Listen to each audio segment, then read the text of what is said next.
બધા પ્રિય ઓપન બિટ્સને સમય આપી દઈએ. આપણે નજર કરી લઈએ અત્યારે બ્રોકરેજ રિપોર્ટ્સ પર અને તૃપ્તિ કપૂરિયા ફરી આપણી સાથે જોડાઈ ગયા છે. તૃપ્તિ, આજે કયા સ્ટોક્સ કે સેક્ટર્સ છે જે બ્રોકરેજ હાઉસીસના રડાર પર છે?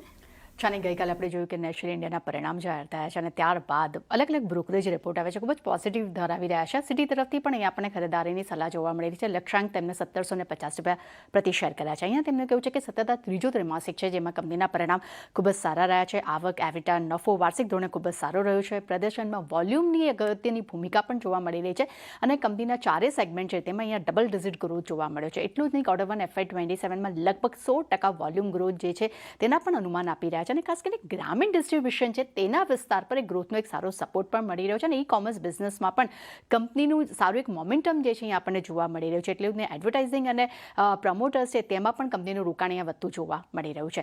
નોમુરા તરફથી નજર કરશું, અહીંયા પણ તેમને નેસ્લે ઇન્ડિયા માટે ખરીદારીની સલાહ સાથે લક્ષ્યાંક ₹1675 પ્રતિ શેર કર્યા છે. અહીંયા તેમનું કહેવું છે કે કંપનીના પરિણામ ખૂબ જ સારા રહ્યા છે. વોલ્યુમ અને મિક્સમાં પણ લગભગ 20% અને સેલ્સમાં લગભગ વાર્ષિક ધોરણે 25%નો એક ઉછાળો જોવા મળ્યો છે. ત્યારબાદ નજર કરશું HSBC પર. અહીંયા નેસ્લે અહીંયા હોલ્ડ રેટિંગના રિપોર્ટ આપ્યા છે. લક્ષ્યાંક તેમને ₹1480 પ્રતિ શેર કર્યા છે. અહીંયા તેમનું કહેવું છે કે મિલ્ક અને ન્યુટ્રિશન બિઝનેસમાં એક સારી એવી રિકવરી જોવા મળી રહી છે, પરંતુ અહીંયા કંપનીના વેલ્યુએશન તેમને અહીંયા પ્રીમિયમમાં લાગી રહ્યા છે. ત્યારબાદ નજર કરશું ઇટરનલ પર. અહીંયા JP મોર્ગન તરફથી ઓવરવેટ રેટિંગના રિપોર્ટ સાથે લક્ષ્યાંક તેમને ₹390 પ્રતિ શેર કર્યા છે. અહીંયા તેમનું કહેવું છે કે ત્રિમાસિક પરિણામ મજબૂત રહ્યા છે, અનુમાન મુજબ જોવા મળી રહ્યા છે. ક્વિક કોમર્સમાં ગ્રોથ પણ મજબૂત રહ્યો છે. ફૂડ ડિલિવરી અને ડિસ્ટ્રિક્ટ બિઝનેસ છે ત્યાં પણ મજબૂતી જોવા મળી રહી છે. બ્લેન્કેટમાં પણ ખાસ કરીને ગ્રાહકોની પકડ જે છે એ મજબૂત તેમને પકડી રાખી છે. એટલું જ નહીં, મેનેજમેન્ટના મતે અહીંયા જે કોમ્પિટિશન જે છે અહીંયા ખૂબ જ તગડી જોવા મળી રહી છે, પરંતુ તેની સામે તેમનો સામનો કરવા માટે પણ તેઓ તૈયાર છે અને લોંગ ટર્મ એબિટા માર્જિન લક્ષ્ય જે છે તેમને વધારીને અહીંયા 6% કર્યા છે.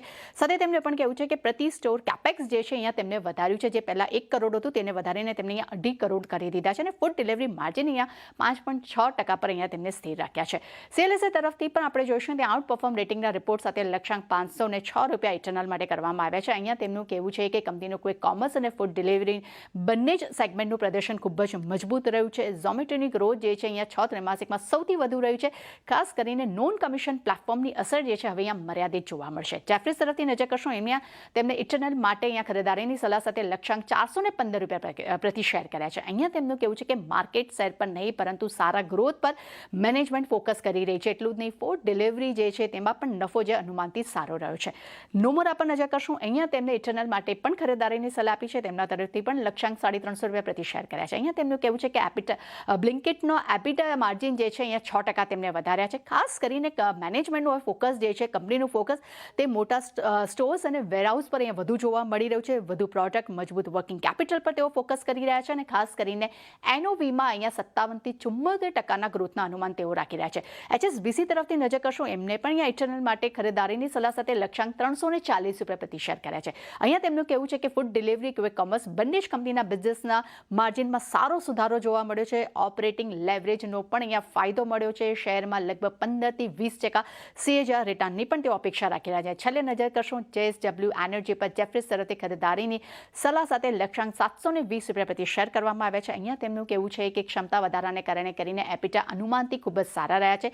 KSK પ્લાનનું જે કામકાજ બંધ થયું હતું, હવે તેનું પ્રોડક્શન જે છે તે સામાન્ય રીતે શરૂ થઈ ગયું છે અને FY27માં લક્ષ્ય વધારવા માટે અહીંયા કેપેસિટી ક્ષમતા જે છે તેના વધારવા પર કંપની કામ કરી રહી છે અને CLSA અહીંયા JSW એનર્જી માટે હોલ્ડ રેટિંગના રિપોર્ટ સાથે લક્ષ્યાંક ₹549 પ્રતિ શેર કર્યા છે. અહીંયા તેમનું કહેવું છે કે વાર્ષિક ધોરણે કંપનીનો નફો ઘટ્યો છે અને મર્ચન્ટ પાવર એક્સપોઝર છે તેમાં પણ ઘટાડો જે છે અહીંયા યથાવત જોવા મળી રહ્યો છે. આ કારણસર તેમને અહીંયા હોલ્ડ રેટિંગ આપ્યા છે.